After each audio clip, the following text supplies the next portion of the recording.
What? That's his name is Steve? No, I told him he should do that, but it's really a very, very special pleasure for me to introduce Cory, who's one of my very, very good friends. And that doesn't mean that he's here because he's somebody's friend. It's because he has done a lot of interesting things, and he does them in a very short amount of time. He's extremely productive, and he's been splashed all over the place, and so his work has carved a path for itself that's like really very interesting. And part of that interest has to do with the fact that it's in new media and not just the old stuff. Now, let me just say a word about that, because as Loss encouraged me to say, we teach the old stuff. Well, we teach the new stuff too, you know, but some of you probably are here, never really heard of media study until you came here.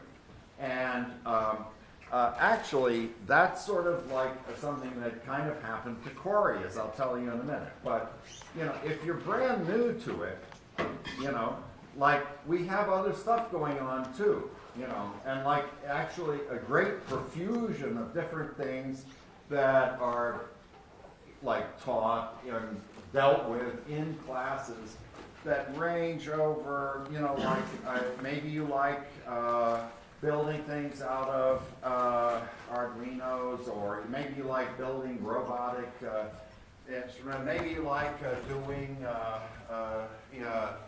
sound machines, or maybe you like shooting video, or maybe you like writing for video, or maybe you like writing about video or about films, or maybe you like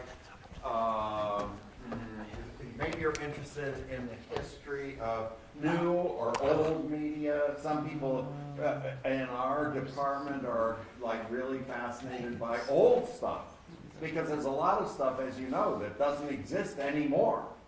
You know, like for example, Betamax. I loved Betamax back in the day. You know? But okay, I'm going to retire. Okay.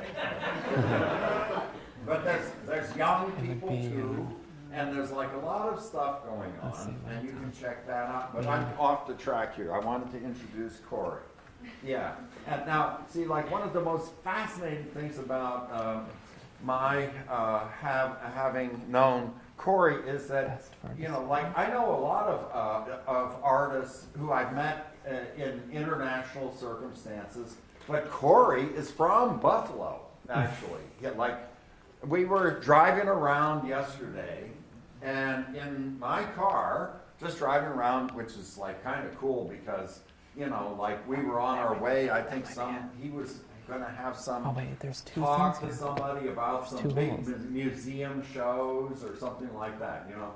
And then we drove past Hutch Tech High School. You know where that is? Hutch Tech, okay. He says, "Oh, Hutch Tech, my grandfather went to school there."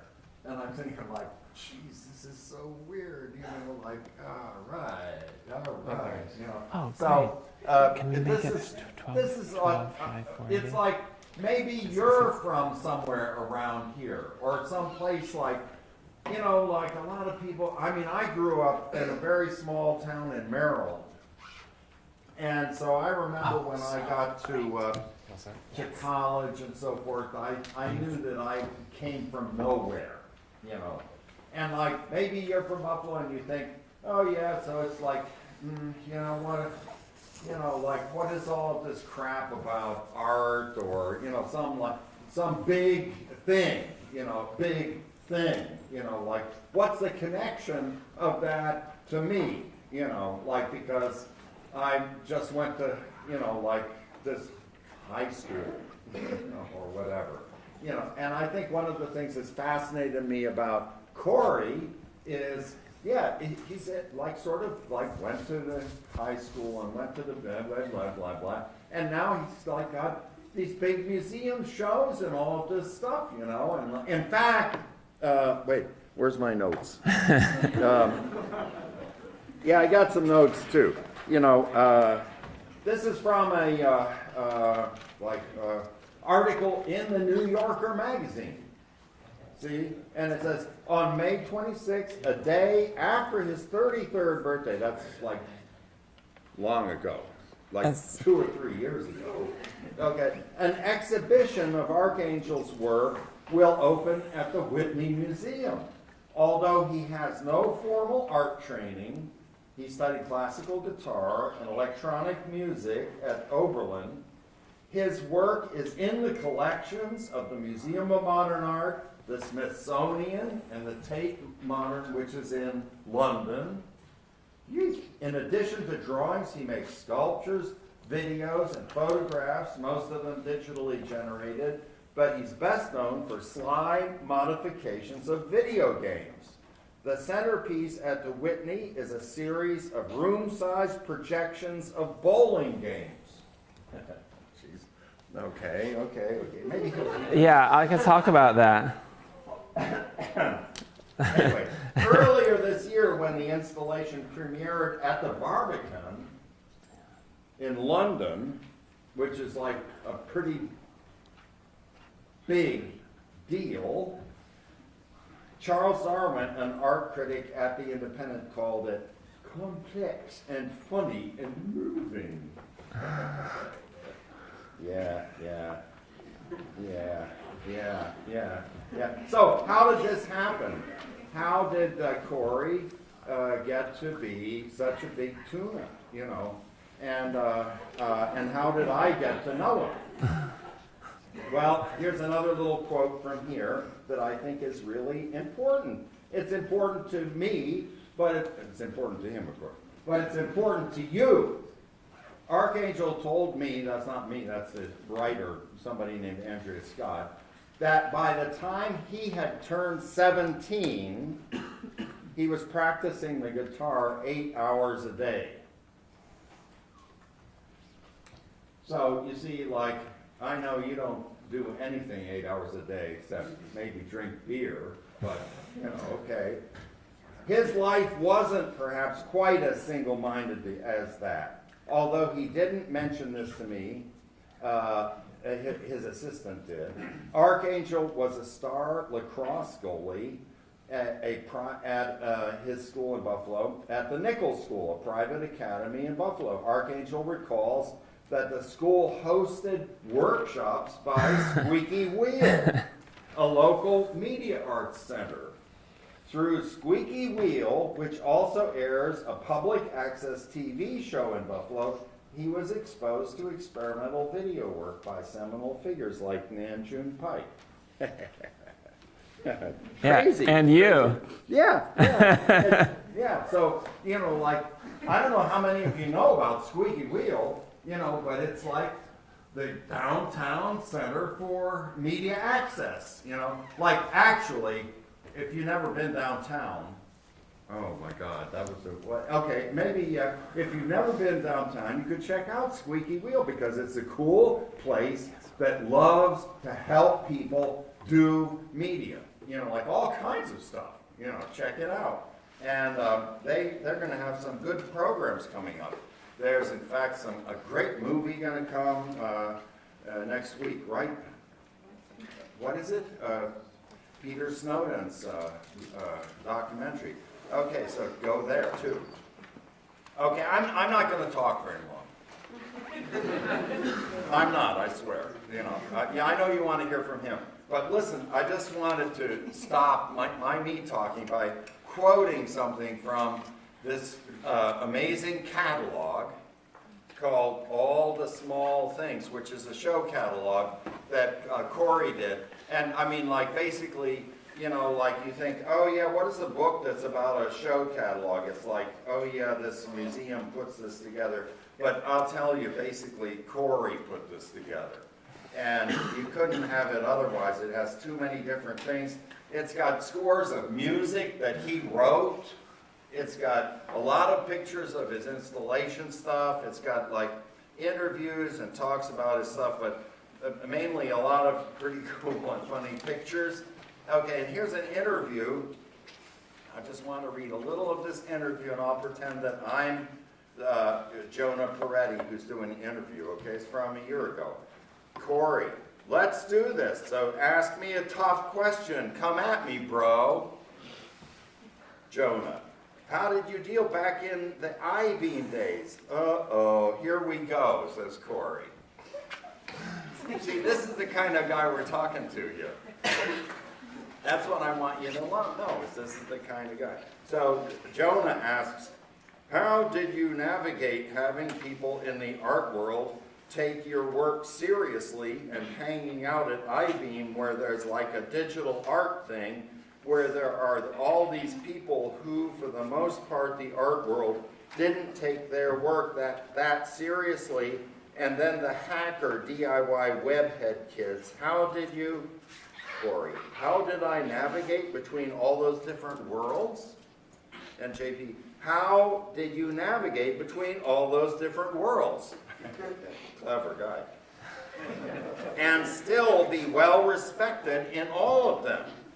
Because most people, you know, if they lean into one, they end up not being sort of welcome in the other. And you kind of manage to, you know, have a career where your work sells in galleries, but also doing, you know, hacker stuff and hanging out and working in the same space with people who were doing stuff that the art world was kind of looking down their nose at. That's a question. Cory, right. For example, I had a studio for years in the I-beam Open Lab, which I guess was like a precursor to the current hacker spaces. JP, yeah, sort of activists, hackers, artists, kind of, but the artist part of it was not like fine artist. You are a fine artist. And he says, I am now a fine artist. And here he is, Cory. So, well,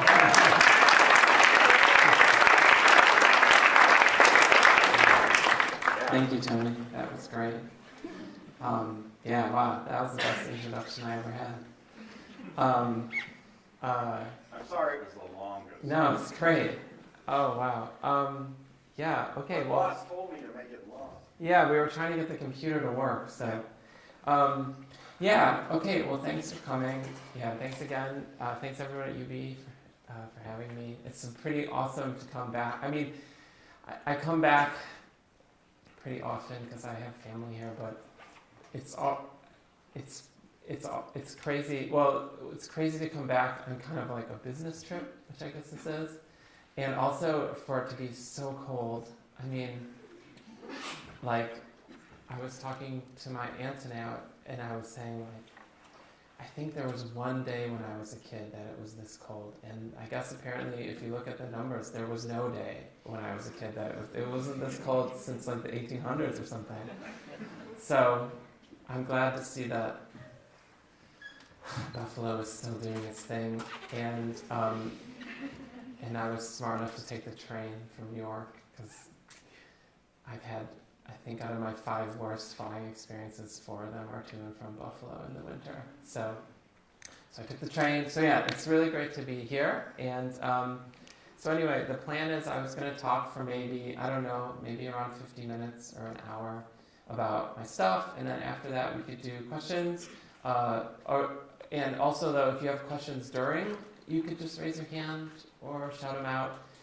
Sometimes it helps me understand what you might want to know more of or less about. I tend not to plan these lectures, so I'm just going to kind of bump around some of my projects on the internet. And so, you know, I'm happy to be kind of redirected at any time or whatever, and just be patient with me. It takes me a little while to get going, to kind of get back in the groove of giving a talk. So, yeah, and also, maybe I thought I would, since I'm in Buffalo, I could maybe start with, while you were talking, it got me thinking, oh, I know what I should show. So the first thing I want to show, which I would normally not show or haven't shown in years at any of these things, was maybe how I did get started in all this nonsense. And so I grew up in the 80s, and, you know, that was a great time because camcorders were kind of, had just become consumer items, right? My family didn't have a camcorder, but my aunt and uncle had a camcorder. And they would let me and my brother and my sister borrow it for like 2 weeks every year. And me and my brother and my sister would spend all year planning what we were going to do when we finally got our hands on this camera.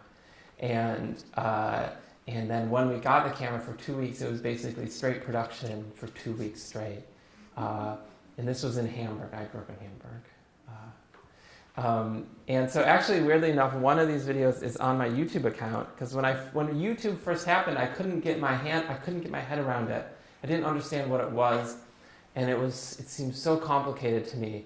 But I did know that a lot of what people were using YouTube for was uploading their home movies, right? And so I thought, oh shit, I should just upload some of my home movies, and then at least I'll be kind of participating in YouTube in the way that you're supposed to participate, or not supposed to. You're not so supposed to do anything.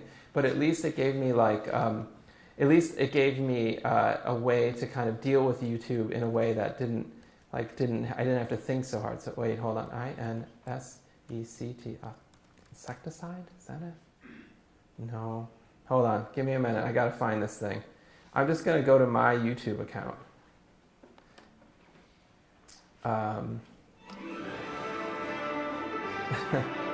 Actually, this is the trailer for the show that catalog is about. Why don't we watch the trailer first? This is a trailer for an exhibition.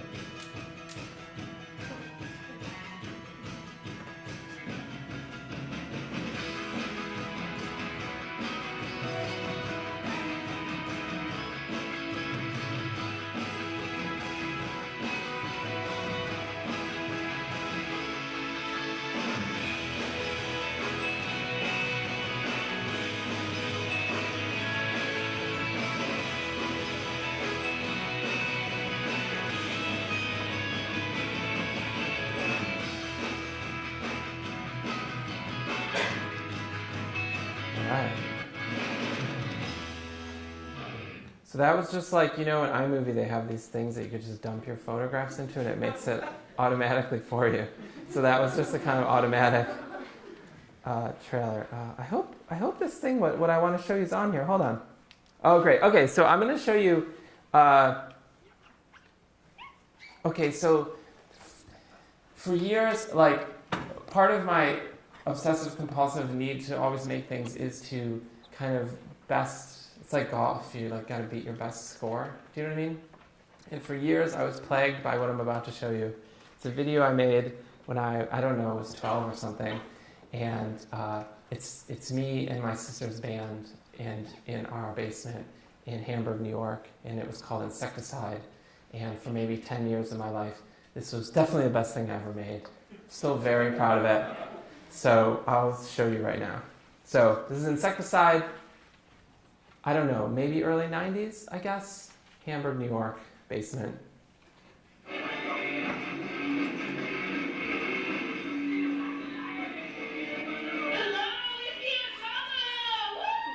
So all those marks on the wall behind the amps are all puck marks from my brother and I practicing our slap shots. Oh, yeah. Okay, yeah. Sorry.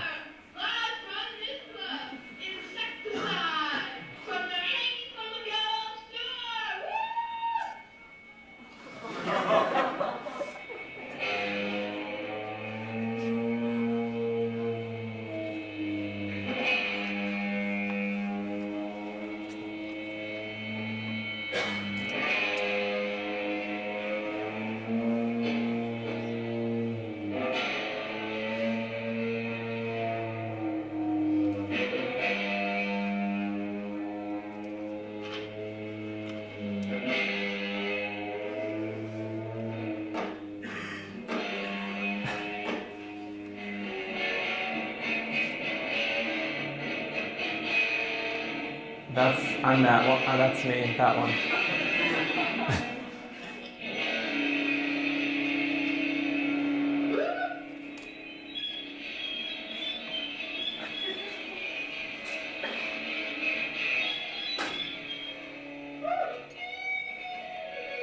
Maybe we can turn it up a bit. Can we do that over on this gizmo here? I'll figure it out. There we go. Okay. Thank you. I got it. Yeah.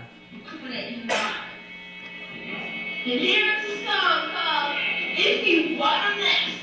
What did you want?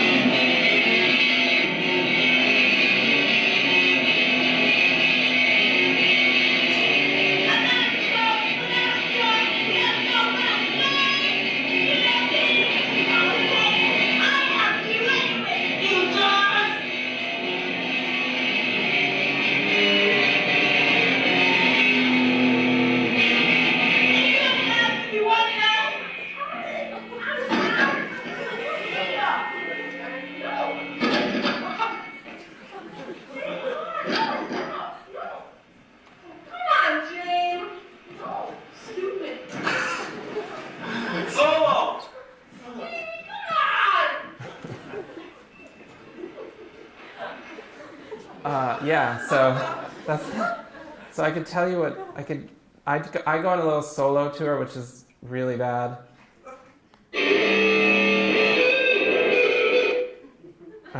I'm still embarrassed that I didn't immediately try to put the band back together. I could show you the kind of reunion. Then when I should also mention my brother is filming this, and he's 6 years older than us, so he was kind of like a little bit of the puppet master behind this, and he manages heavy metal bands now, so. Well, I'm Jack from Inside to Side, and you're gonna come with me to try to get my singer back. Come on, let's go.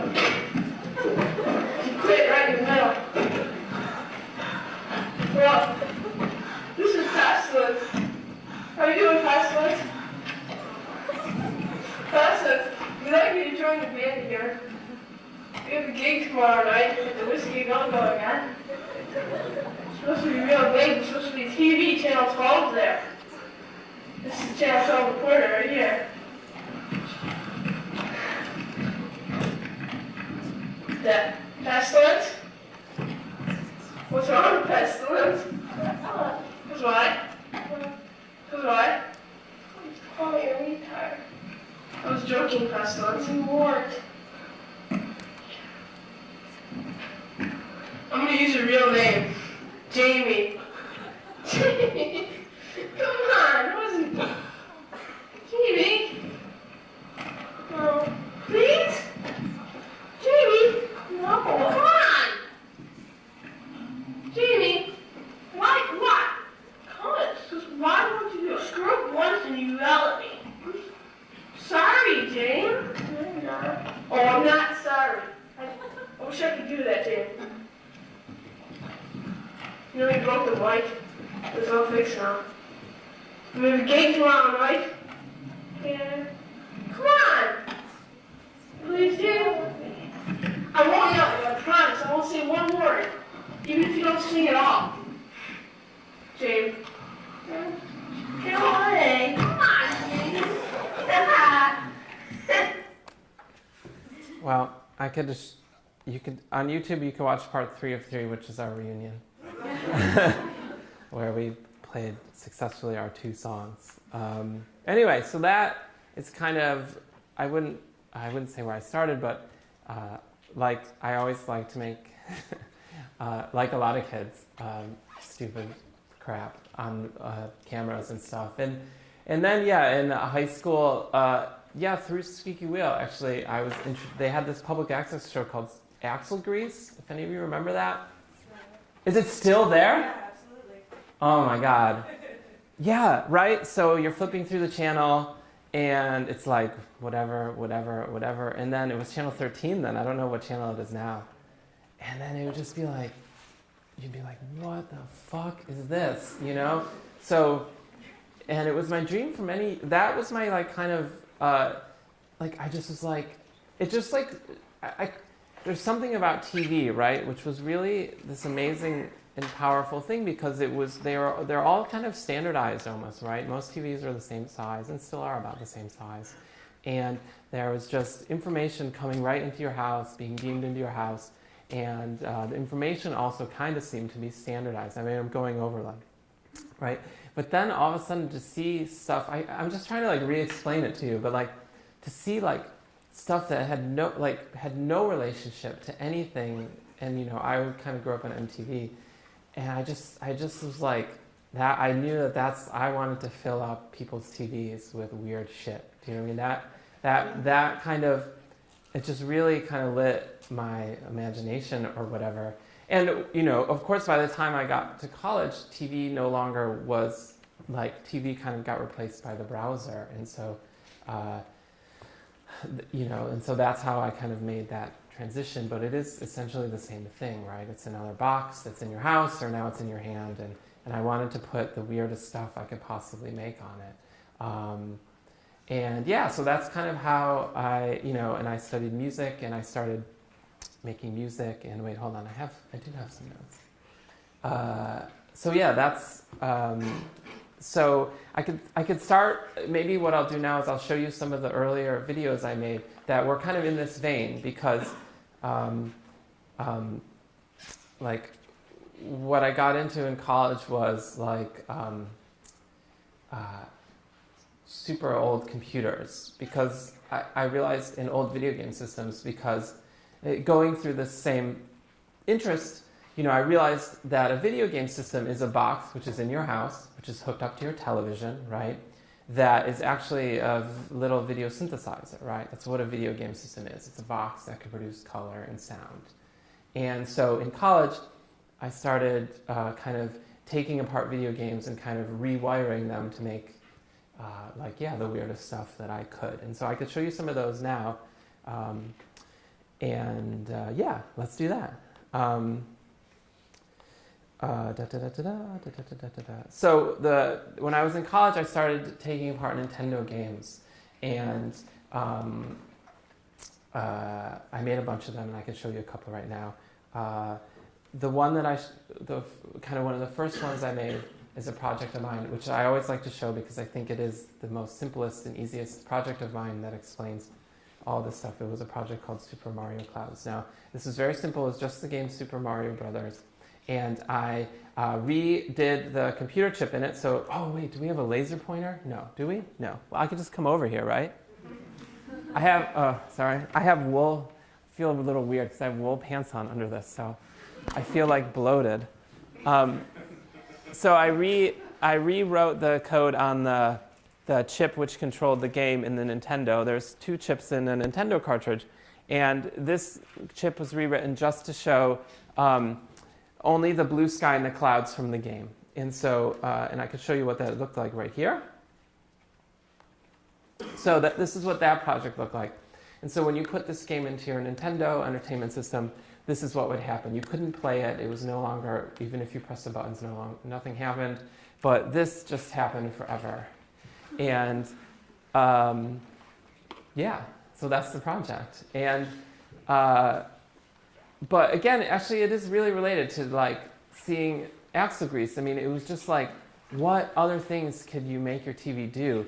And how far away could you get from the land of your normal TV? And the land of a video game is this immersive, amazing universe. And what is that all built on? It's built on this kind of side-to-side scrolling. And so I wanted to do something that was just kind of like picnic version of what a video game was. And so that was this. And then, you know, after I made it, I showed it a couple times, and,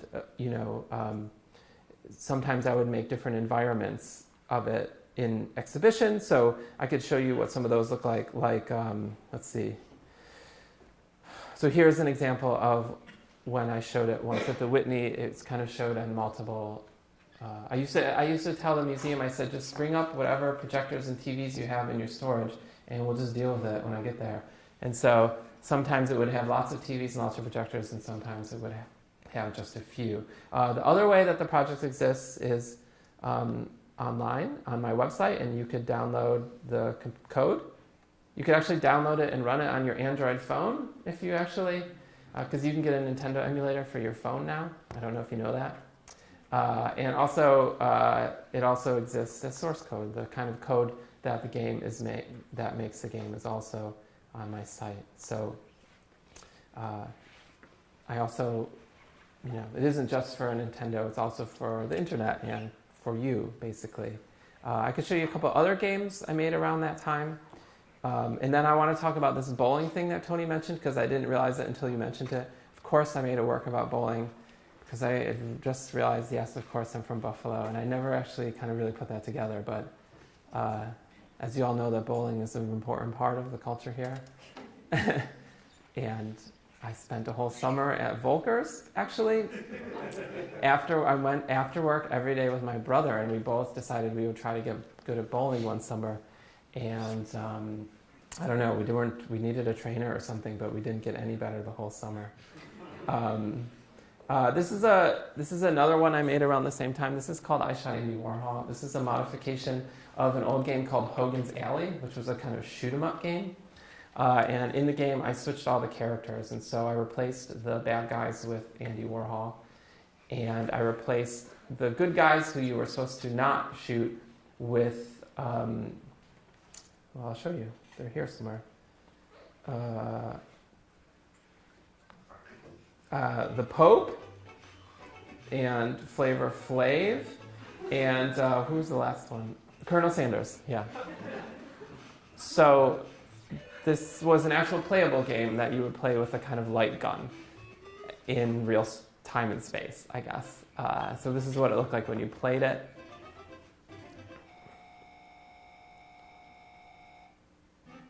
Right, so then if you were actually playing it now, you would shoot Andy Warhol. And it's just saying, because nobody's playing it, it's just saying that it's a miss. Again, I can show you the second part of the game, which is here. In fact, actually, there was a bar that my family we'd have dinner at all the time called Garcia's Irish Pub in Hamburg, and they actually had this Hogan's Alley. And that's how I knew all about the game when I was an adult, and I became to modify it because I had played it in this bar as a kid all the time. And here's the third part of the game, which actually was the best part of this artwork, because this is where you had to shoot these soup cans, but actually, for those of you who know this game, you know that the soup cans are actually in the original game for some bizarre reason.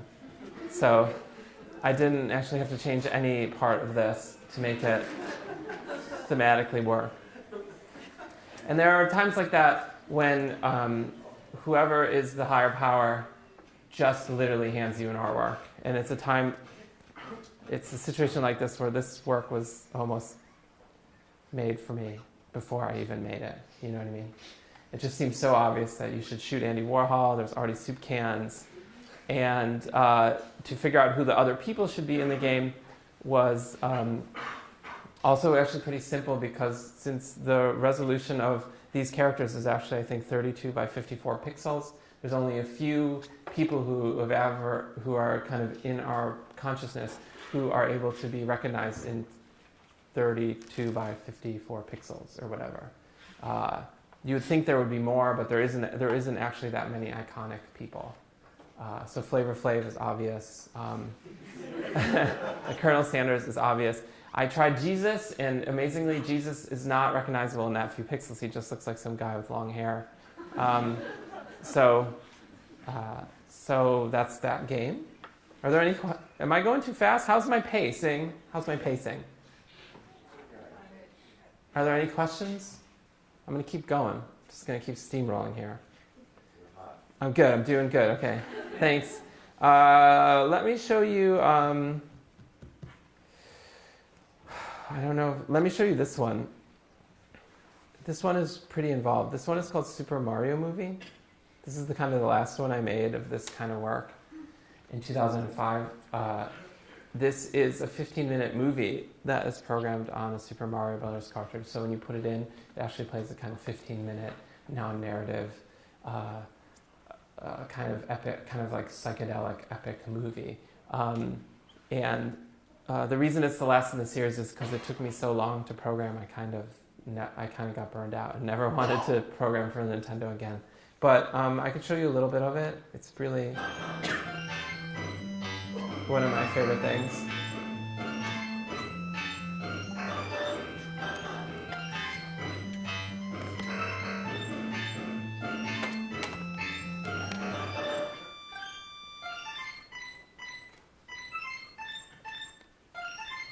So it's like a silent movie with these, like a silent movie.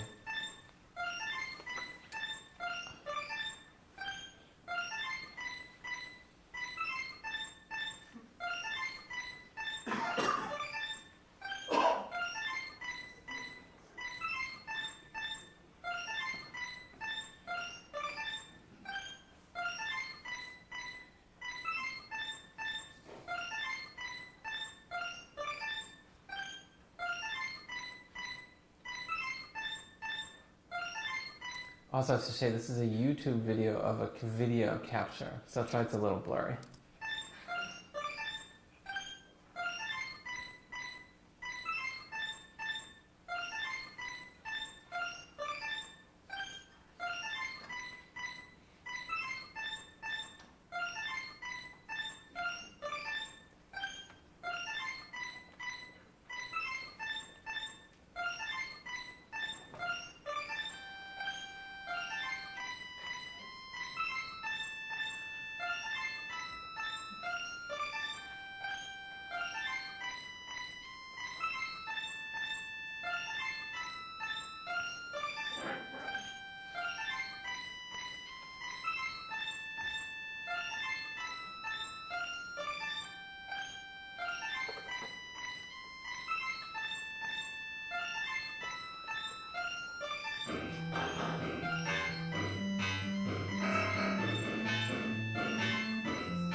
Right, so this goes on for quite a bit. I thought maybe I'd show you the last scene of the movie. And if does it have mushrooms? Maybe kind of poetically and metaphorically. I should also say, if you have trouble with like kind of black and white strobing, you should just cover your eyes. So here's the last scene. So this was made in collaboration with an artist group called Paper Rad, and we designed it as a kind of prequel to the game Mario Brothers. So this was the kind of like everything that happened before, everything that happens before you turn the game on. All right, let's see. So this is the last scene.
So, yeah, thank you.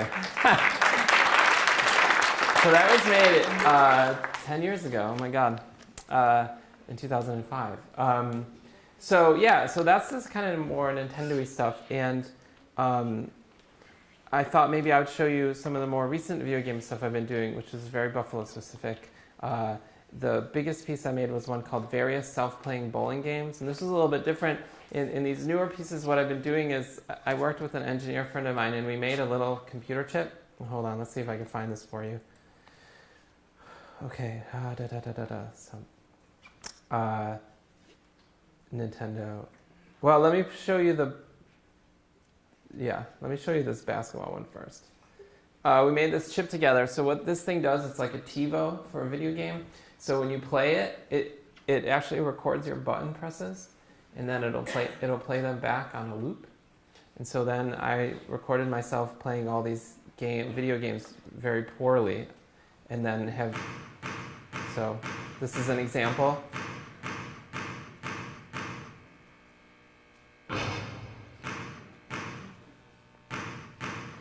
So this is actually, the loop is already looped, so it'll just do this forever as long as the video game is on.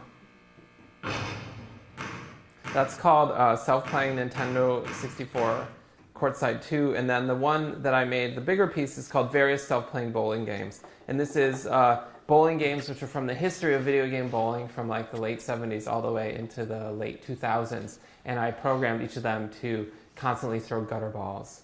And here's what it looked like in different galleries. This was it at the Whitney as these kind of giant projections, and this is it at the Barbican again as these giant projections. And here's some of the different examples of what these projections look like. So this was the first projection in the series. It's an Atari bowling.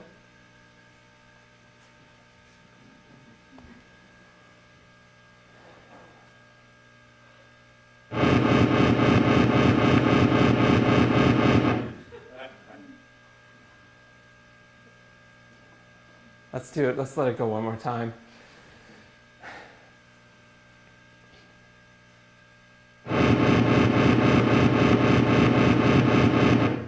Okay. So that, again, in exhibition would be projected enormous and really loud. So I'll go through some other bowlings. My favorite bowling, actually, is this is Brunswick Circuit Pro 2 for the PlayStation. So this, I think, is in the 90s.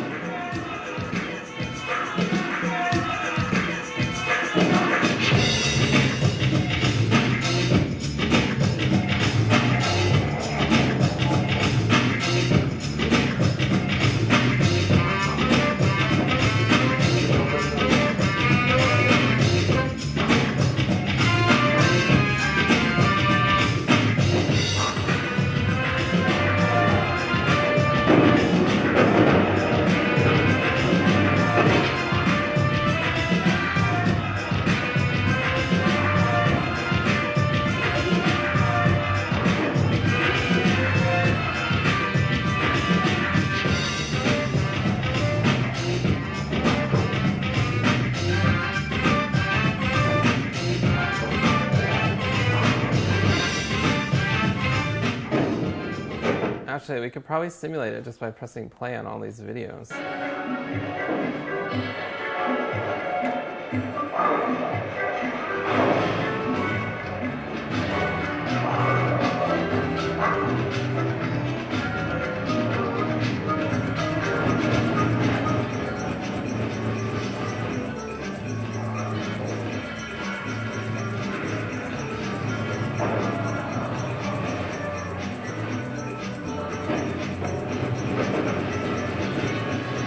Yeah, it's actually that's pretty much what it was like to see the piece in exhibition. It was a kind of cacophony of all of this stuff. Yeah, so, and so there's that. And so that's kind of like the stuff I've done with video games. I thought also, like I had mentioned a little bit, the browser, so I thought maybe I could show you, there's so much stuff to show. I'm just going to keep plowing through it. Show you some internet stuff that I did, because, when I went to college, the internet happened, and that I was making this stuff to come out of TVs through video games, but I was also trying to make stuff to happen through the browser, and I still do. And I just could show you some of the stuff that I had done. Let's see. I don't even know if I have it anywhere here. Let's see, web stuff. I could start maybe earlier on and then move to later. I have a lot of web nonsense. This is one that I've always liked. This is a piece. This is a website I made in 2004. It's called Dougal. Actually, in 2004, believe it or not, that's how big your browser window was. So this is a search engine called Dougal, and it doesn't matter what you type in, it only results for Doogie Howser. And it actually, when it went online in 2004, this is literally what Google looked like, if you can believe it, except of course it had a G and only 2 O's. So it was an exact copy of Google. And we actually used the Google API to generate, so it actually generated the results in real time. It no longer generates results in real time because Google depreciated that service, or at least the one that I used to make it. So that was Dougal. I think another cool one that I've always liked is called Punk Rock 101. This is a webpage I made in 2006, and what I had done is I had took Kurt Cobain's suicide letter and I placed Google ads on it. And Google ads are actually generated off of the text on the page, which they are on. And so this is a screen capture of oops, that's like too intense. Well, I think you could see it, right? So you could see it had this. Google was already smart enough to know that maybe the person who had written this text was in need of social anxiety treatment and those lights that you need when you don't get enough vitamin D, and spiritual growth, and public speaking fear, and bizarrely a Nat King Cole documentary. So this is one of what it looked like when it was online, and then this is another one. This is another copy of the same project at a different point. Angel Guides and What is Love and Success University. So this was a kind of, I guess the best way to explain this kind of thing is it's a kind of, in Dougal, these are kind of performances, right? So this was a system which, when it was up in 2006, was all these systems kind of happening in real time. It was a web page which was talking to the Google servers, which was then talking back to the web page and generating this stuff in real time. And it's the way that I like to think about web stuff. They're all kind of, in fact, actually all electronic stuff is a performance which happens through the machines, really. They are ephemeral and they don't exist. They are, does that make sense, right? So that's Punk Rock 101. And maybe this one is kind of interesting. This is a thing that I wrote in 2007 and 2008 called On Compression. This is like a little different. This is a kind of mathematical explanation of JPEGs. So like when you see a JPEG and it's all crunchy and mashy and there's all these blocks in it, this is kind of trying to explain why those blocks, what is that and why does that happen? So it was a little bit of a kind of primer on a kind of like investigation into it's such a big part of our daily life, these JPEG blocks. You see them everywhere, and I wanted to spend a month or so to understand what they were and why they existed. So if you're a math person, or maybe not a math person, it maybe could help you out. There's probably mistakes in it, actually, to be honest. So if you're a math person, you can maybe take a look.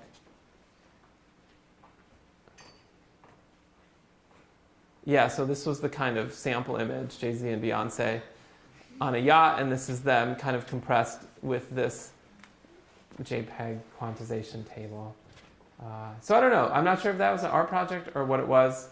When you're an artist, you can do whatever you want, basically. If you just want to write a paper like this, you can. That's the cool part about it. And I don't know, I was explaining to the class I was talking to earlier, I'd always like to make things, and the idea of me being an artist, quote unquote, It's not that I wanted to be an artist.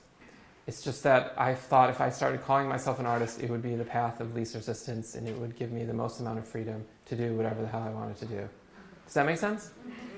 I could have called myself I don't know. I could have called myself a weird composer, like an experimental composer, but then people would be like, well, why are you making those weird bowling videos? Or I could have called myself an avant-garde comedian, and then, people also would have been like, why are you making those bowling videos? But if you call yourself an artist, people really give you a little bit of leeway. They kind of like, oh, great, you wrote. Well, actually, no. If you call yourself an artist, people are like, oh, sorry. Like you actually on a plane, I still don't tell people I'm an artist if they ask what I do.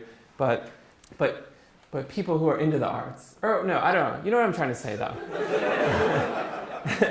If somebody asks me on a plane, I still say I'm a computer programmer, to be honest, because I just don't even want to get into it.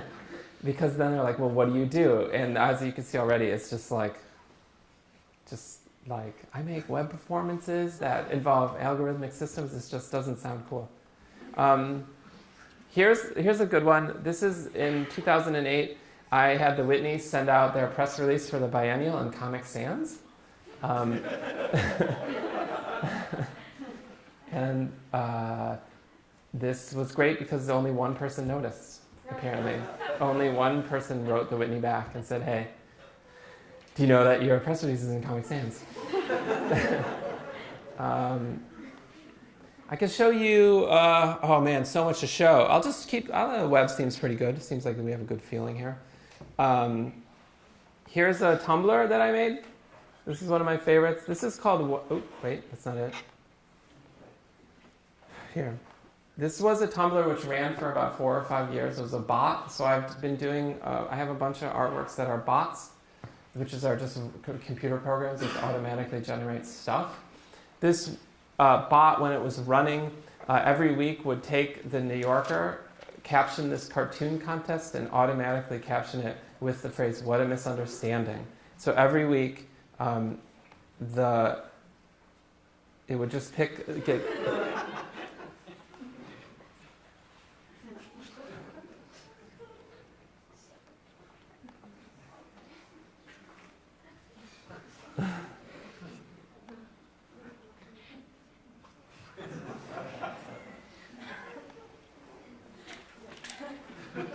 so you get the idea. So it's kind of like an automatic art generator or whatever.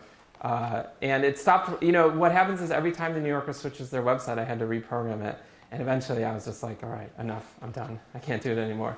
But it ran for about there's a couple hundred images on there, and it ran for a couple years.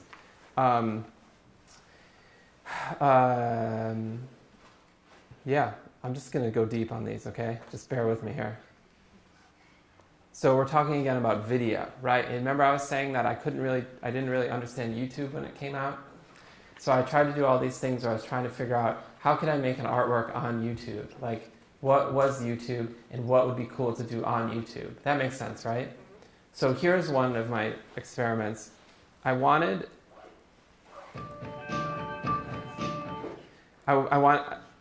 God, it's been a couple years. It's kind of actually, this one doesn't really make any sense now. But I wanted to this is a video it's a homemade video for U2, where I took video of the Berlin Wall coming down and I put it to this U2 song. And because I kind of wanted to see what advertisements YouTube would place next to this. And as you can see, we have every time you load it, it's a little bit different, but this is Sparta, War of Empires. So again, it's kind of like a real-time thing. Every time you visit it, it's a little bit different. And also, I wanted to make something that didn't advertise itself as an artwork. Does that make sense? And I can show you a couple other things I've done like this. Like, I thought that the great thing about the internet is that no one knows what they're looking at, because something will just pop up on their Facebook feed, and they don't know if it's an artwork or something that their aunt posted or whatever. Does that make sense? And so I thought to take advantage of that and just start making things that a lot people would see, but they wouldn't even know that they were seeing an actual situation, right? And so this is the first one I did like that. Like, most people who see this are really into YouTube, and they're just like, yes. Do you know what I mean? And that's kind of important, right? Because art doesn't always need to be so whatever, you know? Art could be something that is real amateur culture. Do you know what I mean? So this just, you see what I mean? Like, it's starting to build, it's getting more and more powerful. It's like, for a YouTube video, it's pretty good. Do you know what I mean? And I feel like if we look at the comments, then probably people are digging it. See what I'm talking about right there?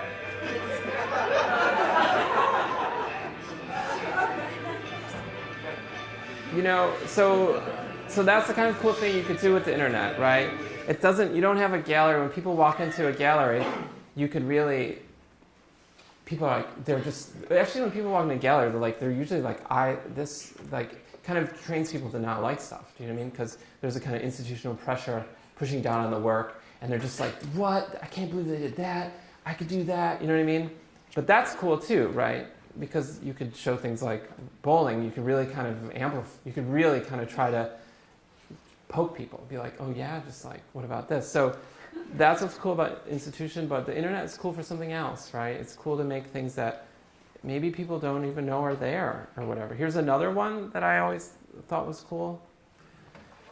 I think a lot of them are cool. I guess I spend my life doing this, so. But this is a fan site for the artist Christopher Cross. Do you know Christopher Cross? Here, I'll just look.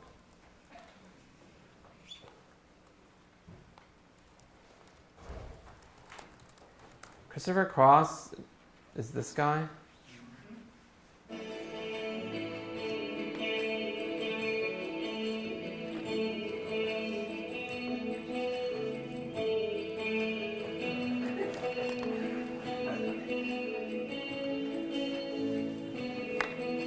It's pre-MTV, in case you're wondering.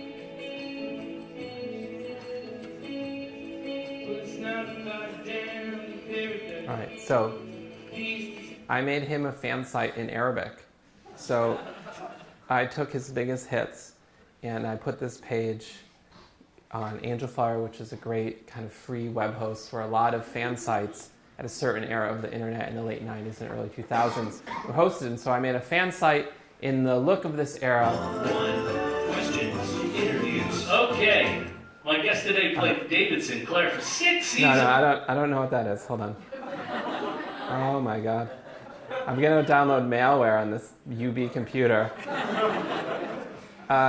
So I made a fan site for him, and oh my God.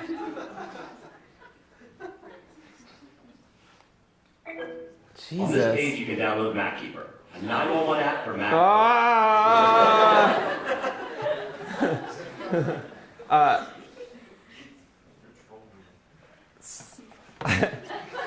But that's the great thing. It's all part of it, right? Because, so the idea was like, at this point, I wanted to make things that were invisible, but also see if I can find the end of the internet. You know, the idea that there's everything on the internet and everyone could find their niche. And if you're into whatever, you could find a little community that's into that. I wanted to start seeing if I could put things on the internet that literally had an audience of 1 or 2 people. So I thought, how many people are searching for Christopher Cross lyrics in Arabic? There's probably like 2 people. And I'm going to make the site for them. And in a few years, when this site gets on Google's index, they are literally going to find this site. Does that make sense?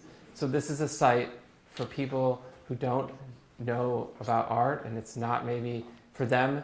They're like, oh, great, that Christopher Cross lyric I was wondering about. Here it is. And so I just wanted to, like, do you know what I mean? Like, I just wanted to go at the farthest end of the internet, right at the end before you look over the, like if it's like the edge of the earth. Do you know what I mean? And start making things like that. I can show you a newer one, my most recent in this series, which is also a video thing, so maybe that's a good tie-in.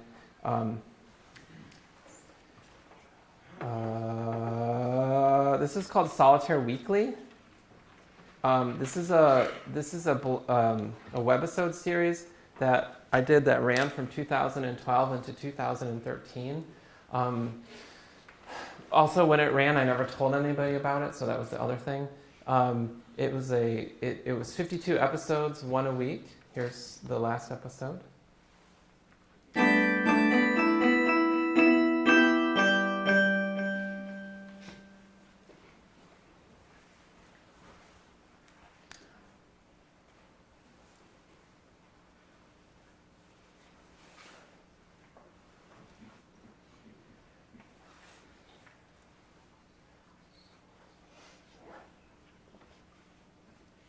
Anyway, there's not really, this is exactly all, you know what I mean? It doesn't do anything other than let this game of solitaire play out. Sometimes the person wins, sometimes they don't win.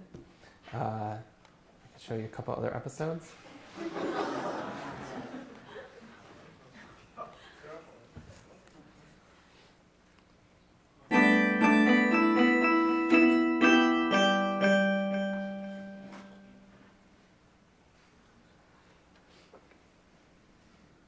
So this was not only a webisode series of 52 videos that happened every week, this was also a fully branded social media outreach effort. You could also follow Solitaire Weekly on Twitter. We also had a fairly active Facebook page, which I'll show you. Oops. Oh, wait. Is that how I do it? Wait, what am I doing? Where am I? There you go. Check it out. So,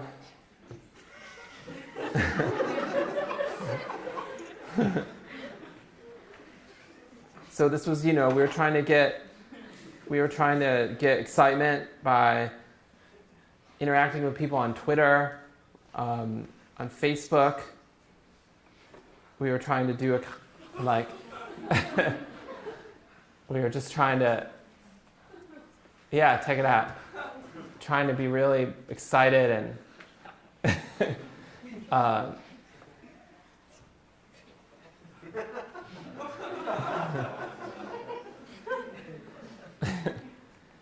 so the idea for this one was like, well, if I don't tell anybody about it, and it just runs for 52 weeks, it'll probably get picked up in search engines, and maybe like 10 people might wander on it. And for those 10 people, I was just trying to have, there's probably 10 people who saw it, and who when they saw it, were just like, what the fuck is this?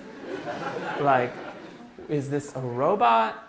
Is this a person? Because there's all these websites, all these things on the web now where you don't know if they're robotically generated or and it also has to do with these really horrible corporations. And so I wanted to make something that it was unclear, there was, it had the look of one of these things, but it was unclear if there was how there could possibly be any motivation behind it. You know what I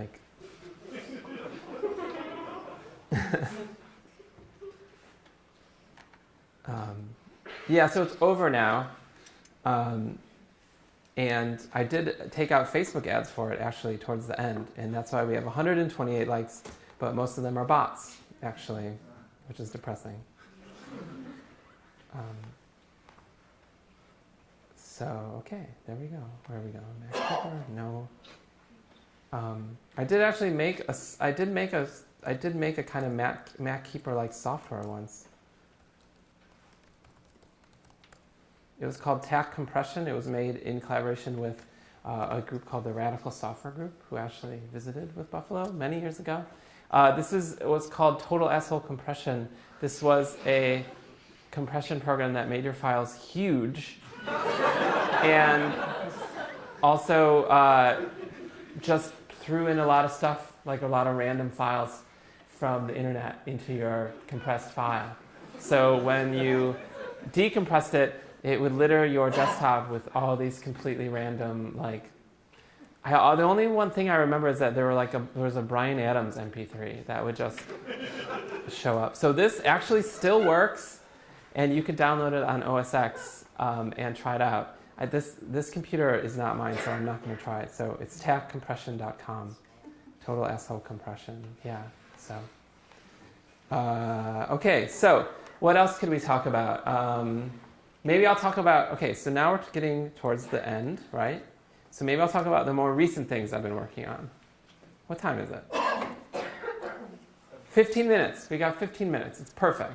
So I'll talk to you about three-ish of the big projects I've been working on, and then we'll do questions, or maybe also if there's something that I didn't talk about that you want to hear about, we could do that. So, and music. I didn't even talk about music.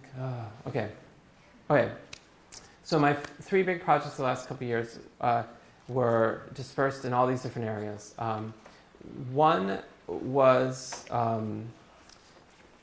a novel that I made. It was called Working on My Novel, and I can show you about that. So I have a Twitter account called Working on My Novel, WRKNONMYNOVEL. So in that Twitter account, which started a couple years ago, I just retweeted. Oh, that's not it.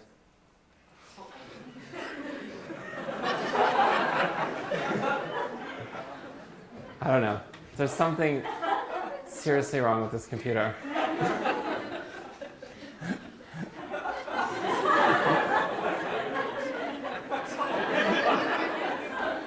Wouldn't that be funny? Anyway. Somewhere deep in the administration of this campus, some poor administrative assistant will be looking through some like itemized budget and be like, wait, why is there a fly fishing? Anyway. What was I doing? Oh, work. I don't know how Twitter got there. Here, let's try it again. Yeah, but why would it go to... Here, I'll just Google it. Okay. Oh my God. Well, look, I'll just show you the novel. Look, I'll tell you about the Twitter feed. I just retweeted tweets of people who were tweeting about working on their novel. And this past summer, I released a novel, which was a compilation of the 120 best working on my novel tweets from the last 3 years of Twitter. And I could show you a little bit what it looked like. That's what it looked like. And here's some examples. Would be working on my novel soon. Perseverance, I need you. Should be working on my novel, but I'm stuck in the quicksand of a blog entry I'll never post anyway. Hanging out in a cafe, just working on my novel. Offline, working on my novel, be back later. Working on my novel and watching Family Guy, oh yeah. Currently working on my novel and listen to really nice music, yeah, I'm a writer, deal with it. I'm working on my novel and it feels good, you guys, I love my mind. So yeah, this was released. This is available in electronic Kindle and whatever the other thing is, iBook, or I don't know, whatever iTunes does. And it's actually a real book. And it is based off of the Twitter feed, which is here, which actually isn't active anymore. Once I kind of released the book, I kind of was like, enough. So that was, I have a couple of things. I actually have it's based off an earlier blog I had called Sorry I Haven't Posted, which is reposts of people posting about not posting to their blogs. So that's, if you want to look at that, that's also there. And no, I do actually, if you really are interested in this, you should really look at it because it's really, even the book, I know it seems funny, but I spent a lot of time making the book kind of poetic and heartbreaking, but also in inspiring. So it takes you on this journey, which I think is very similar to what it is liking making stuff, which you know is very hard. So that's one of my recent projects. Another recent project is I started my own line of merchandise. What, does somebody want to see something? No? Okay. ARCANGELSUR. I started my own clothing line. It's clothes that are designed specifically to surf the internet all day. So they are kind of really comfy, very fluffy cotton clothing that are designed just for Netflixing and stuff like that. So this is what they look like. Yeah, I know. Looks good, right? It's called Arcangel Surfwear, so it's kind of a surf clothing company. It's modeled after surfing, but it's for surfing the internet. And this was also kind of a bizarre conceptual thing. It's done in collaboration with Bravado. Bravado is the company which does all the merchandise for Katy Perry and Justin Bieber and Kanye and Lil Wayne. And so I've done it in collaboration with them because I wanted to see what it was like to have your own clothing line like all the hip-hop people do. And I realized it's very hard. That's the only thing I kind of learned, is that when those people rap about being a business person, they're not joking around. It is so crazy. But anyway, I encourage you to check it out. Also, under this label, release music, and this is just I'm just trying to get you to buy my products right now. So here's the shop. Well, actually, just go to the shop. It's a click away. Oh man, look at all this great stuff. So this is also other works of mine. I know I haven't shown so much of my gallery stuff. Maybe I could dip into that for a second. But so there's that, and then the kind of third big project I recently did was a project I did in collaboration with the Andy Warhol Museum and the Carnegie Mellon Computer Club. And for that, the backstory is such that Andy Warhol had an Amiga computer. I don't know if y'all know that, but he actually debuted the Amiga 1000 in 1980. I'm forgetting the dates now, 84, I think. And they gave him an Amiga, and he jammed on it a couple times and did a bunch of stuff. And I did a show in Pittsburgh, and I approached the museum there, and I said, hey, did he have a computer? And they said, yeah. And I said, do you have it? And they said, yeah. And then I was like, well, what are there discs and stuff? And they said, yeah. And then I said, did anyone ever look at them? And they said, no one's ever looked at them. And so I worked on a very long collaborative project with them and the Carnegie Mellon Computer Club. So that actually, across this, like down the road from the Andy Warhol Museum, is Carnegie Mellon, the famous engineering school, which has a famous engineering department. And they just so happened to have a computer club of computer geniuses whose current expertise is in restoring obsolete computers. And so I paired the two up, and we went and rummaging around Andy Warhol's floppy disks, and we found all these drawings that no one had ever known about. So Amiga, Warhol, they're just in Google search now because they were published with the press release. So I'll show you a couple. So here's one that we found. This is a self-portrait that he made with some pretty intense paint bucketing. So when we debuted the images, a lot of people came to the debut, and actually people who had worked with him kind of came. And I met the guy who actually taught him the Amiga. And he said something really amazing. He said that Andy Warhol could not understand the paint bucket. He conceptually, intellectually, whatever, intuitively, he literally could not figure out how it worked. Like the idea that it would only fill up into a line, he couldn't get through his head. And that's why all of these images have these totally fucked up paint bucketing. But weirdly enough, that's kind of what makes them really amazing. And that's this kind of paradox of Andy Warhol. Like, nobody knew, like, he was somehow intuitively incredible at a lot of things. And people were unsure of how much he actually knew what he was doing. But in the end, who cares? What's the difference? But it's kind of this interesting thing. So that was one image that we found. And oops, wait, where am I? Another cool image was this one, Campbell's Soup Can, which was really great. He was one of the first people to ever have a Wacom-style tablet. We found his tablet. And actually the program that he drew these on was so early that there was no real historical record of it, because he was given all this software before anyone else. And so luckily I had this Carnegie Mellon Computer Club. They had to kind of decode his files, and so they did. And then here's another one, which is also really pretty cool. This is a three-eyed Venus, which is cool because it's probably the first thing that anyone does when they learn how to copy and paste, is put another eye on somebody. So this is probably just him or learning, or somebody in his studio learning how to use copy and paste that just like at a certain point it just didn't exist. So yeah, so those are kind of like 3 more recent projects that are that from the last couple of years. Each of them were kind of long-term projects, but maybe they seem short-term now. Okay, let's see. How are we doing on time? Wow, what is the deal with full screen browsing? I mean, I don't know how to get out. How do I get out?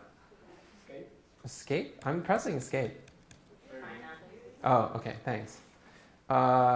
So, does anyone have, I'll just go to the shop again. I mean, if you want to see some. I got some, hey, look. $500 thing. Oh, the thing that is sold out? Yeah, this is a good question, actually. I should show some more of my gallery-ish stuff. But this is some bed sheets that I made, $400.95. Actually, I have a whole series of work that are based around the default patterns in Photoshop, the default paint bucket patterns, actually. I should just show you those. So I've just been printing out those patterns on all types of different things in the last couple of years. I think if you were to have seen them before, you probably would have seen them as photographs. And so here are those default patterns printed out as photographs. And I don't know, this isn't going to make so much sense to you, but I could show you them maybe in a kind of like a gallery setting. That maybe might make more sense. So for example, I would print them out and I would show them as like on the wall, like paintings. Do you know what I mean? Like they print them out huge and just put them on the wall in the gallery. I could show you another example of that.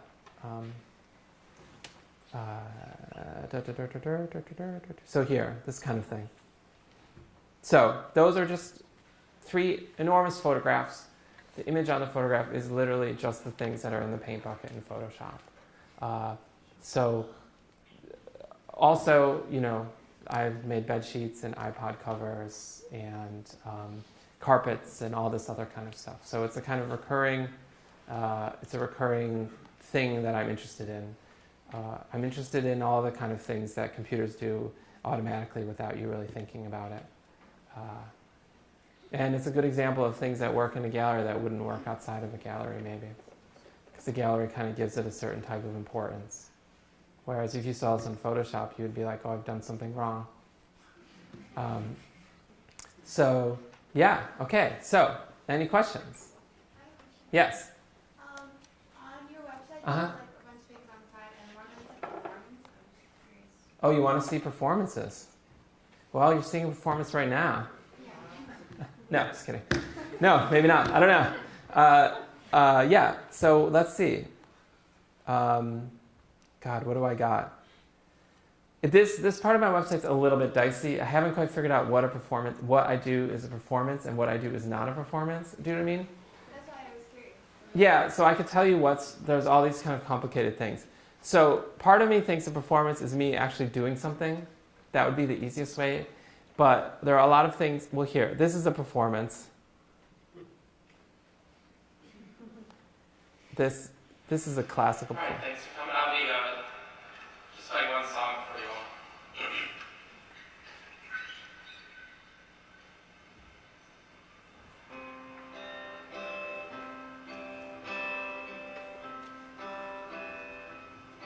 Last night I had the strangest dream I ever dreamed before. I dreamed the world had all agreed to put an end to war. Right. I dreamed. All right, that's a performance, but also, oh, here's a good one. Maybe this is a performance. This is a script that you could run on your computer that would print out onto, well, here.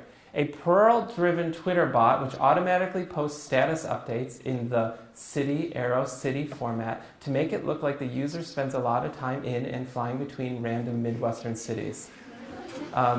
So if you ran this, every few days it would post like Cincinnati to Akron on your Twitter timeline. You know, like Cincinnati and then airplane Akron, and then Akron airplane Dayton, and then Dayton airplane, you know what I mean? Like, and so you wouldn't have to do anything, and all your friends would think you're traveling to all these like rando Midwestern cities. So that's maybe also a performance or a score to be performed by computers, right? And so this section is a little bit, I haven't quite it's a little bit complicated. Do you know what I mean? So it's part software.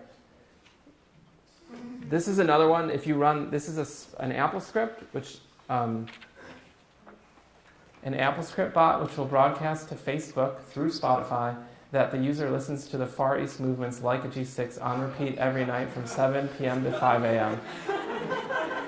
So if you run that, it'll play this song on your computer through Spotify, and Spotify will scrabble to Facebook, and your Facebook friends will see that you're just listening to the song over and over again every night.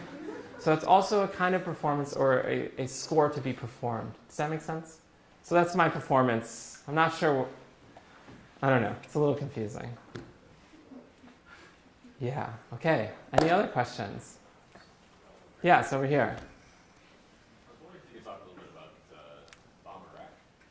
Oh yeah, that's a good one. Yeah, I guess I'm kind of familiar with the background. Obviously, you like Bomber. Oh, and that's a Buffalo specific one.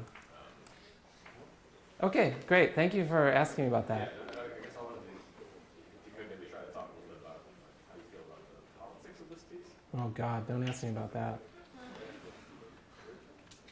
But I could try to like stumble my way through a very short and elusive answer.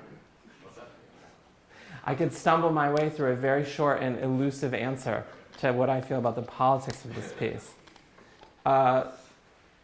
So, you know, one of the great things about growing up in Buffalo was Buffalo, and I don't know if it's still true, has a really great thrift store culture, right? And so I had a couple favorite thrift stores that I would target every time I would come home for the holidays or whatever.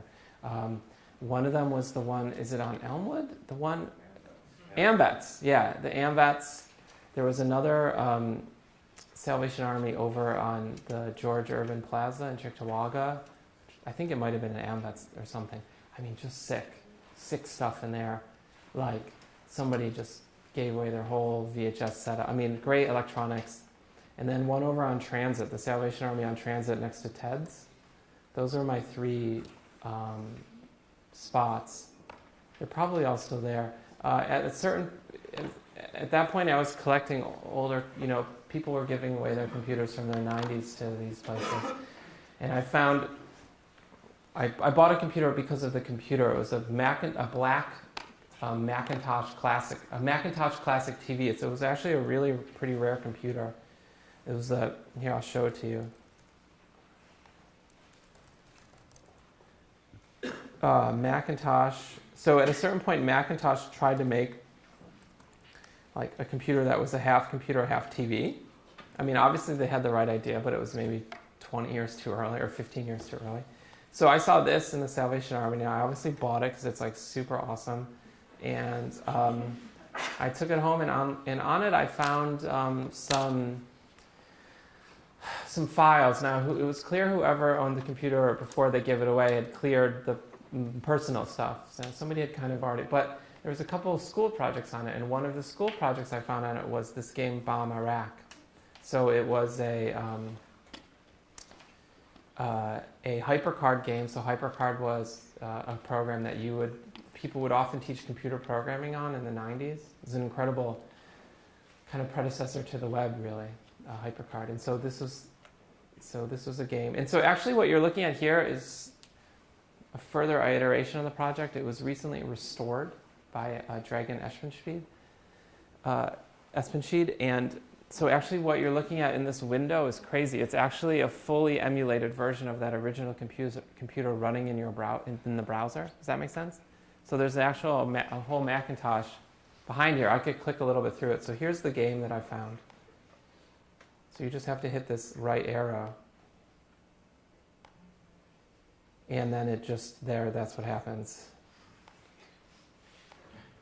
So this is a total ready-made. I mean, and I originally showed it in the mid-aughts. I just showed it on that original computer in a gallery. I just like plopped it on a table. And of course that computer doesn't work anymore. And so, here, I'm gonna quit this. Also, I think it's important to go around the computer. This is actually the computer that I found, which is really, really, really crazy that this is now possible. Do you remember what Mavis Beacon is? What is Mavis Beacon? Typing, right. I remember that too. Yeah, Happy Weed. I had a college roommate who was addicted to the game Happy Weed, actually, and we can play it right now. Yeah, it's like Pac-Man, exactly, but you have to eat marijuana leaves or something? Yeah. And you have to run from the police. See how outdated it is, right? It's totally obsolete. Now it would be like you're opening up a weed shop and you're like an entrepreneur. Do you know what I mean? So also part of the piece was the fact that you could just go around in this computer and click around. There's also a kind of cool golfing game on here that I was pretty impressed by. PGA Tour golf.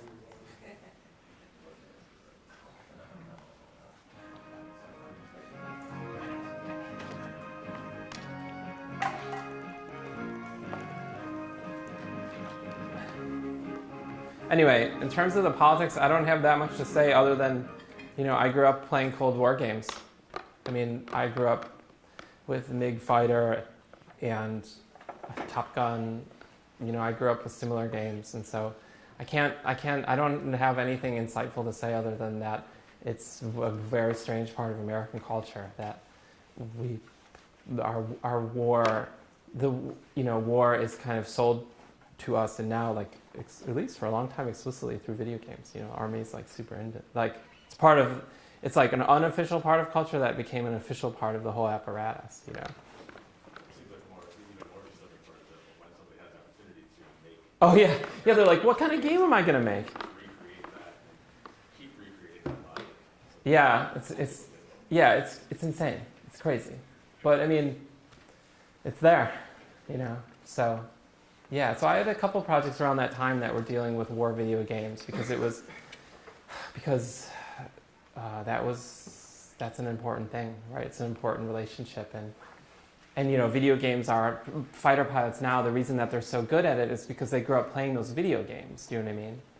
Fighter pilots that actually I know from my brother, heavy metal guitar players, are also very good these days because of playing video games. FYI. Okay, any more questions? I can go on forever because I love talking about myself. Huh? Oh yeah, thanks, Tony. I didn't do so much music stuff. I have a piece of mine that I made in 2009 called Drei Klavierstücke, and it stands for 3 piano pieces. And it is a piece, let's see. Actually, you know what? Let's see how good my Google result is. Oh, not very good. Oh, wait, SCHOENB. Oh my God, I'm not even on the first page. Oh, I'm ashamed.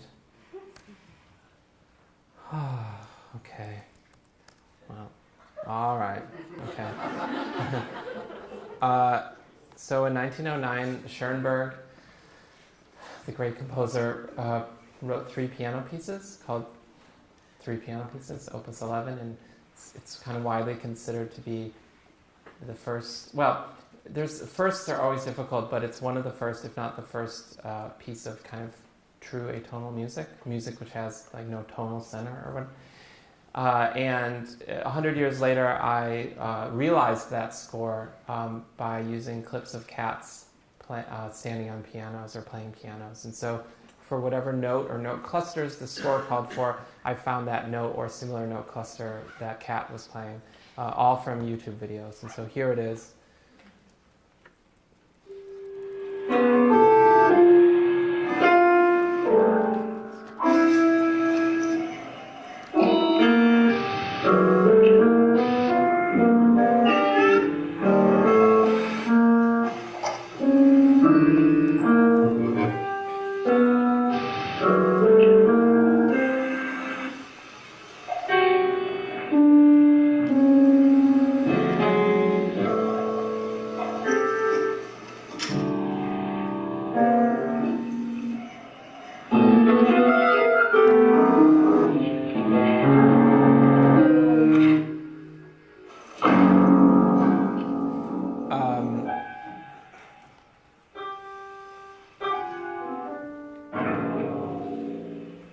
Yeah, so there are three different piano pieces. There are three different videos.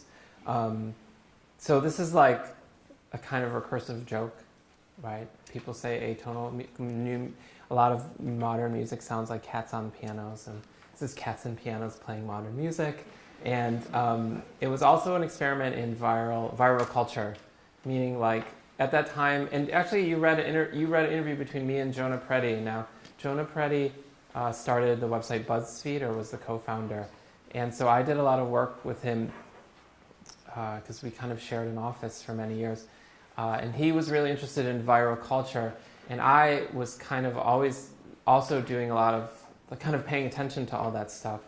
And so this was an experiment into seeing how far a Schoenberg piece could actually spread if it had cats in it. Do you know what I mean? Like, or in other words, could I get people to listen to Schoenberg? Do you know what I mean? Because people don't, most normal people don't just listen to Schoenberg. You know what I mean? It's like not like what somebody does.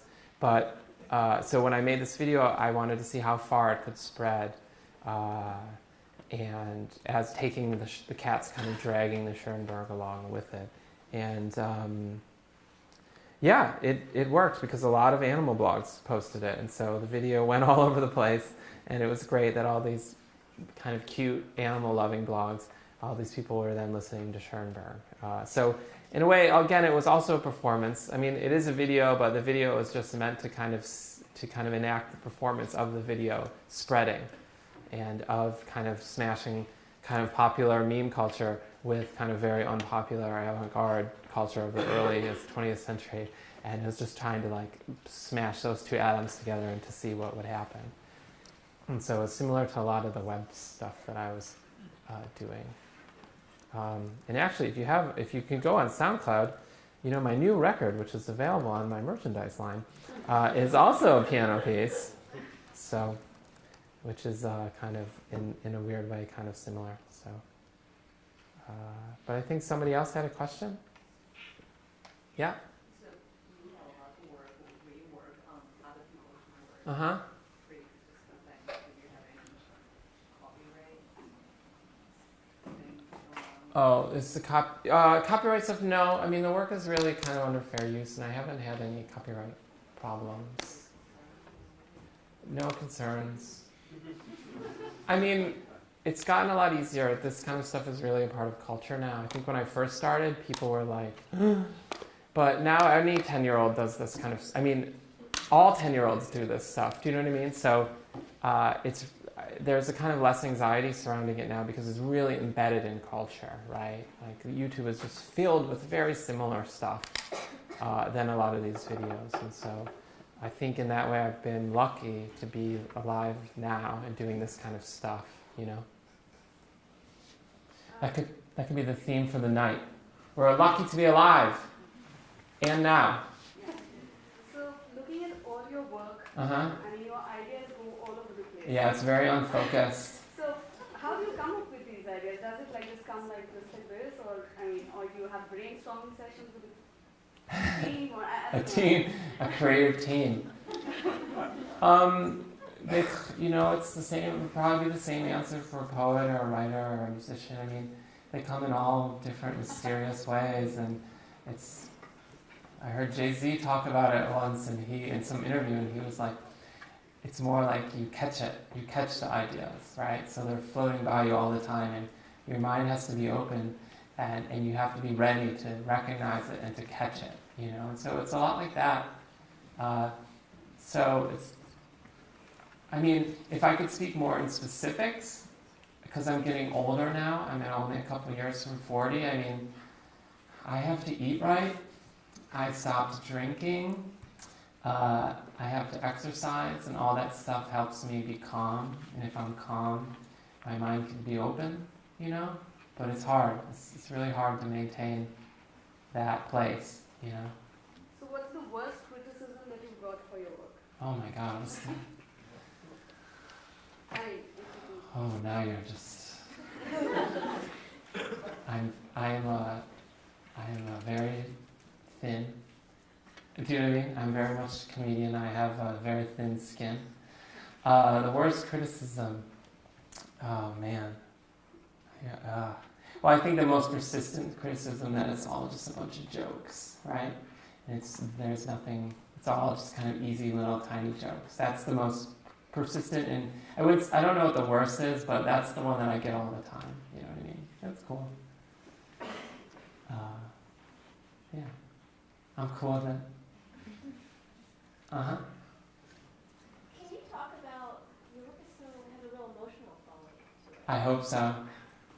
and where that comes from, which seems different than some of the work that's done in the studio, and it's very, the sentimental strain is really strong. Even the part of the video that you showed at the beginning, you're showing us some like fight scene, dramatic scene to bring the sister back.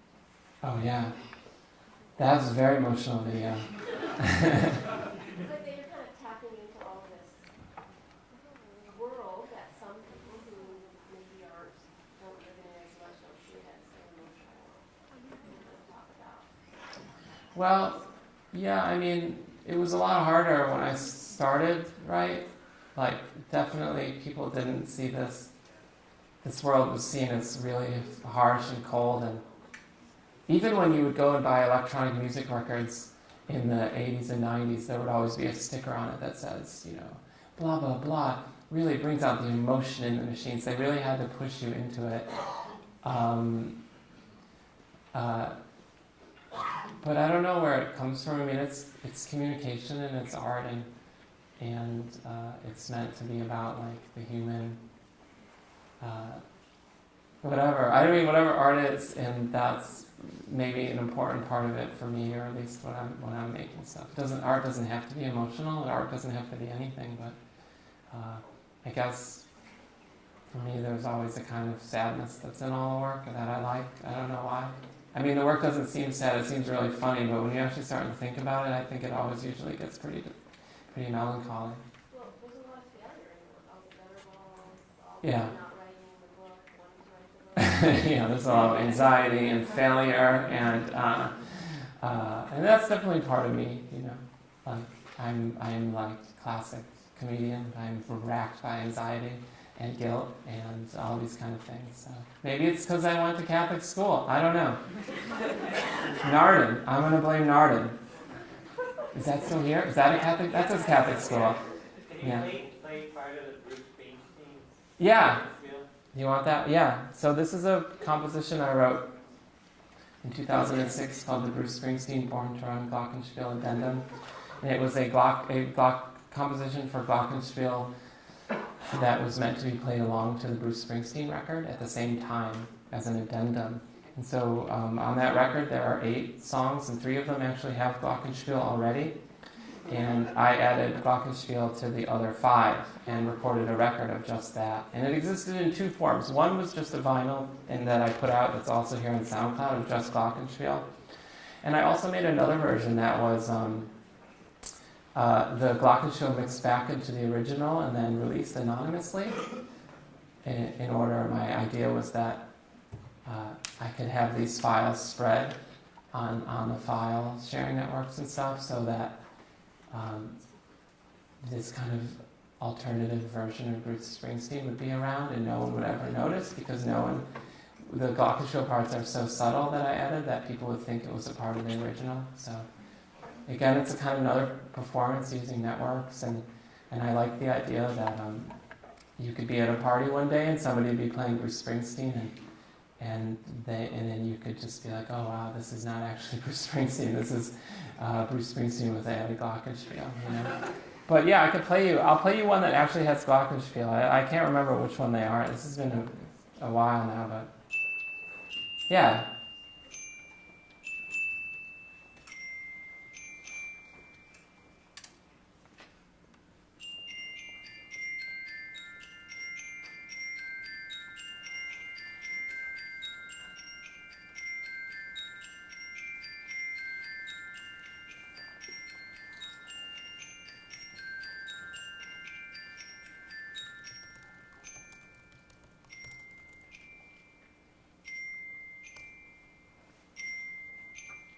All right, you ready for the original? Oh, you know what? I could probably play them at the same, literally. Hold on.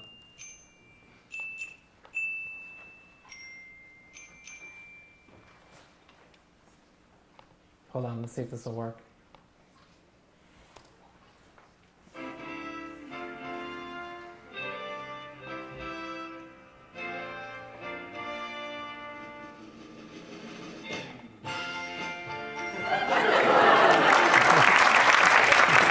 It's like I'm a magician.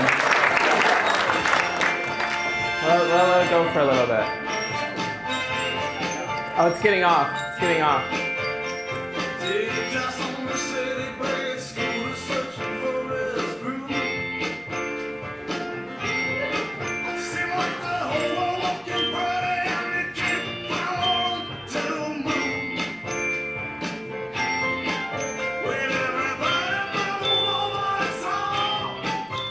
All right. Any other questions? I just dropped the mic now. Let's get out of the room. Yeah. Yeah. You said you're a Brooklyn native, right? I live in Brooklyn now, yeah. So, how can you like connect the rise of gentrification in Brooklyn to like the cultural appropriation of it? Say it again? Like, how can you kind of fuse the, I guess, like connect the rising of gentrification in Brooklyn to like the cultural appropriation?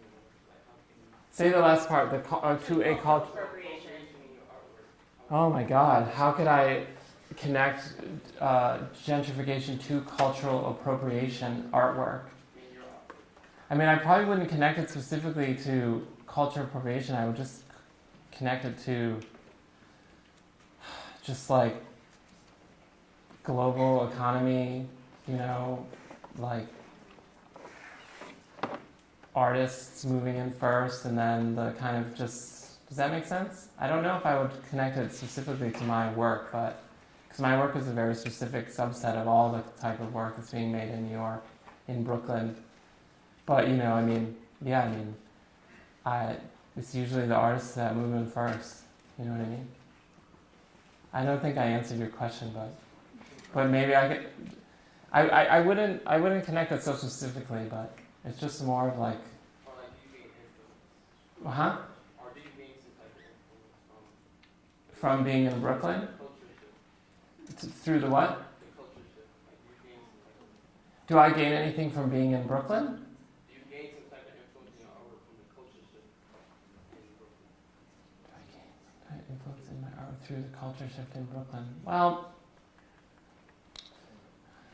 I don't know. I mean, to me, Because I'm from Brooklyn too, so that's what I want.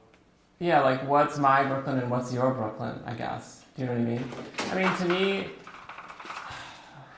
my Brooklyn is tied to New York, right? And my New York is the world of like the other artists and some comedians and, you know, like, so my Brooklyn and, you know, that's my, you know, so my Brooklyn is not necessarily so connected to like the Brooklyn, you know, my Brooklyn's connected to kind of an international world of artists. Does that make sense? It's because it's where all the artists are now, you know? So, I don't know. I never really thought about it. I mean, I'm half in Brooklyn and half in Norway, so that's in Norway there's a different thing. Does that, I don't know if I helped. What are you focusing on doing at the moment, or do you have some shows coming up, or what should we watch for? Yeah, I have a bunch of shows coming up. I have a show on March 31st in Bergamo, Italy, and one in April 10th. There for sure, Yeah, one in April 10th in Milan, and one in April 23rd in Munich. And so I have a lot of shows right after another. And so, Anything nearby, or what kind of projects are you interested in right now? that's a good question. Well, what I did is I made a lot of work in the last couple of years. I took a few years off and I made a shitload of stuff, and now I'm just kind of touring it. So I'm like a band who's on tour. And so I'm only just kind of randomly conceptualizing what I might do when I'm off of tour, which would be this summer. And when I'm off of tour, I have a couple of web projects I want to do, and I want to make another line of my clothing, and I want to work on organizing my hard drives some more, and I'm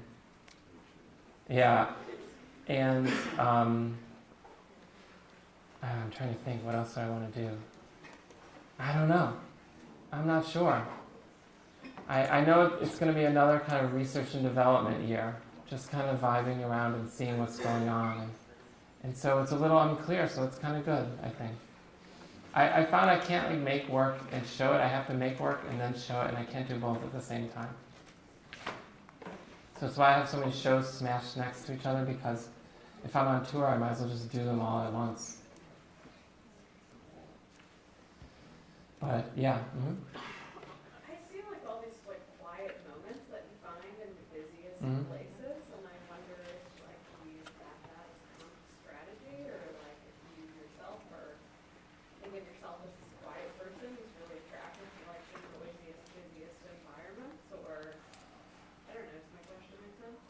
Yeah, I mean, I'm like kind of maybe a bit of a. I like being social, but very tiny bits. And then I like spending like 5 days alone. So maybe that's more what that kind of expresses itself in the work. And I love being in Norway. I live in a tiny little town in Norway. And I go there and I don't know anybody, and I just watch boats and stuff. So, yeah, and I also go live in New York sometimes, and that's like complete chaos. And so for me, there's something in between those two. So maybe that does express itself in the work. I don't know. I mean, I don't really know what the work is. I don't really know what it's doing. It just happens, and it's like I'm not completely in control of it. I am intuitively involved in it, and critically it usually happens later, but I don't really know what's going on, you know what I mean? So the themes of today are artists, you can do whatever you want, and you don't need to know what you're doing. Okay, maybe we should end it there.